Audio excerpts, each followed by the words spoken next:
We have a lot of chickens on our farm. I'd say over 50, a mixture of pullets to molting chickens to older chickens and everything in between. And recently, in the last couple of months, we have noticed that with our 50-something chickens, we reached a stretch where we were only getting about 6 to 10 eggs, and we thought something's not right. And so we made a few little changes, and it has made a huge difference in the health of our chickens and their egg production.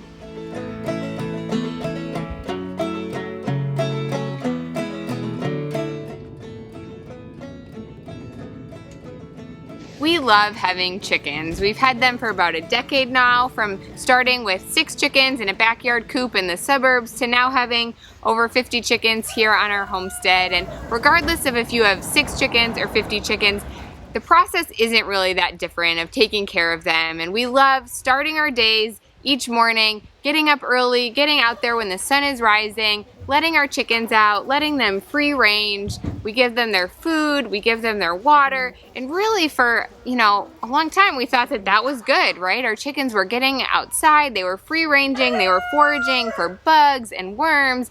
We gave them their supplemental feed and water. But recently, with this kind of incident that happened with the lower egg production, we thought, maybe there's something else that they're not getting. So the first thing we really wanted to address with our chickens was their protein intake. Not only did we see that they were struggling to lay eggs, there were some other kind of things that made us think protein was one of the things they really needed. One of those things was that there was a lot of feather loss in our flock, and then like a struggle or inability to regrow those feathers. Some of them were kind of in various stages of molting, and it seemed like this molting of kind of this process of losing feathers and kind of replenishing some of their nutritional stores was just this like ongoing perpetual thing, and our chickens just weren't able to pull themselves out of it.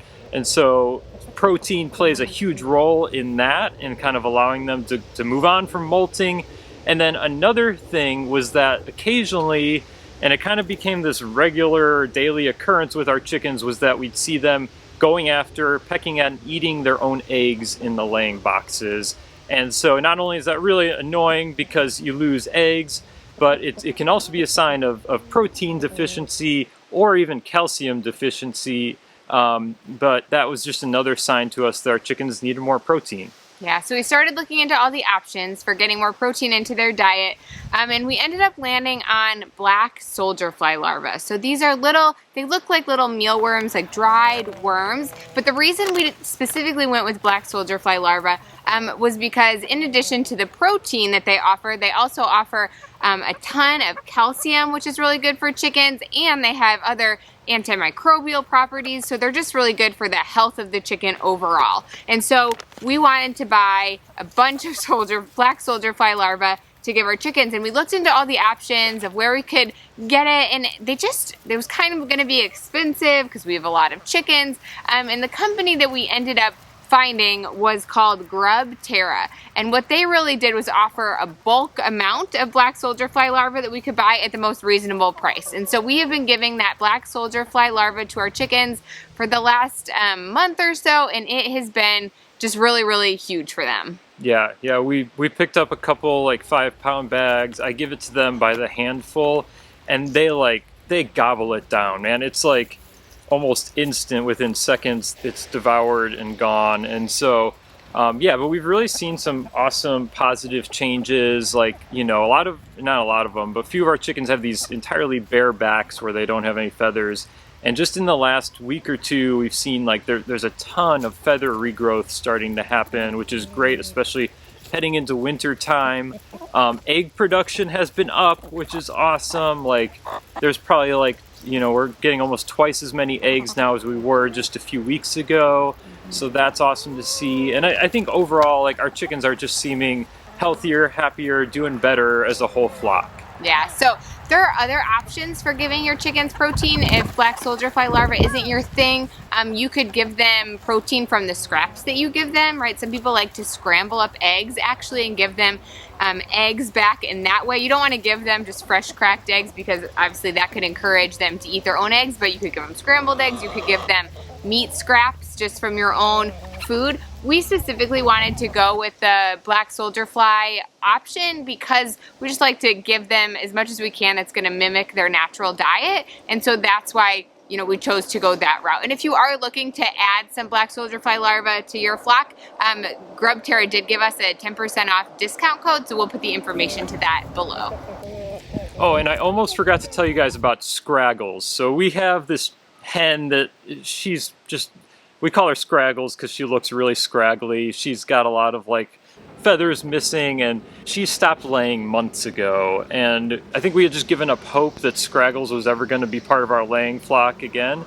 But since we introduced the black soldier fly larva into their diet, Scraggles, just the other day, I found her in a laying box, and I was like, she's gonna do it. Scraggles is gonna lay an egg. And I totally came back later that day, right where she was laying, and found an egg in Scraggles' laying box. It didn't have a shell to it. It was a little funky. It was one of those like squishy ones without a shell. But Scraggles laid an egg, and it was awesome. And I think it's better times ahead for all of our chickens. Yeah, so protein has been huge for us. The next thing that's made a huge difference is grit. So about 6 to 8 months ago, we had been giving our chickens oyster shells, and about 6 to 8 months ago, we ran out of the bag and we never replaced it. In the meanwhile, we thought we have a ton of eggshells, so we'll just crumple up the eggshells into little pieces and we'll give that to our chickens for calcium. But over the course of the last 6 to 8 months, we noticed that their eggs just started to get a little softer. Their shells started to get a little softer, so kind of more recently we thought maybe they're not getting enough calcium. Maybe we need to reintroduce the oyster shells in their diet. Yeah, and so we did that. We picked up like a big bulk 50-pound bag of oyster shells, and it's super affordable. It's like the easiest thing to just add into your chicken's diet. And one of the things that we learned in the process is that not only do the oyster shells offer the calcium for your chickens, they also offer grit. And grit is something that chickens really need in their body, in their system. So grit is typically, it's like little stones or pebbles. They can pick it up when they're just foraging and free ranging. Sometimes they don't, or just aren't able to get what they need from that. But so they swallow the grit, it goes into their gizzard, which the gizzard is really important in kind of the overall function and health of a chicken. It basically acts as like their mouth, essentially. So the grit collects in the gizzard, their food goes in there too, and the grit, since chickens don't have teeth, the grit acts kind of as their teeth, and it like helps chew up, churn up the food. It helps basically break it down, start the digestion process. And so if they don't have that grit, they're not able to really get the proper like nutrition and everything from their food. And so that's what the oyster shells do. We reintroduce that back into their diet. You want to make sure to not just mix it into their food. You want to give it to them free choice. So we just put it in like a separate pile a couple times a week. So we still do give our chickens the eggshells, which are also very beneficial. There's a lot of good minerals in those eggshells. Totally keep giving them to your chickens. But in addition to the eggshells, adding the grit from the oyster shells has made a really big difference. And like Jim said, a 50-pound bag costs like $20, and that's going to feed our chickens for the next year. So it's a super affordable thing to pick up and to add to your chicken's diet. Yeah, and our chicken, like the egg shells now are like really firm, like thicker shells. Like they don't have those same issues where they crack pretty easily. They're just, yeah, it just seems like they're getting the calcium that they need now. Yeah. Yeah, and then the third thing, so there's protein, there's grit, and then the third thing that we have done has been adding a little apple cider vinegar to our chicken's water. So we have added apple cider vinegar to our chicken's water, specifically in the vulnerable times that we've had chickens. So like when we have baby chicks, we are meticulous about adding apple cider vinegar to their water. Or in times in the past when we've had a chicken that has seemed sick or has had some sort of issue going on, we make sure to add apple cider vinegar to their water. But we hadn't been great about just doing that all of the time for our older, healthy chickens until recently, until we were having these issues and we started adding apple cider vinegar back into their water. Yeah, and there's a lot of really good properties that apple cider vinegar has. Like it can kind of help boost their immune system. So just keeping the flock overall more healthy.